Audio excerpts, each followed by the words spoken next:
సన్నిధివి నీవయ్యా, అందరూ నీ సన్నిధికి వచ్చామయ్యా. బహుబలహీనులము మేమయ్యా, మమ్ము బలపరచుము యేసయ్యా.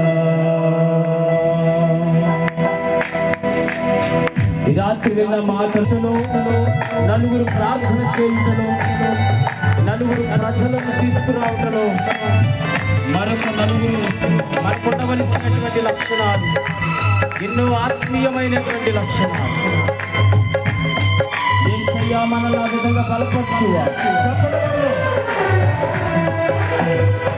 మా సర్వ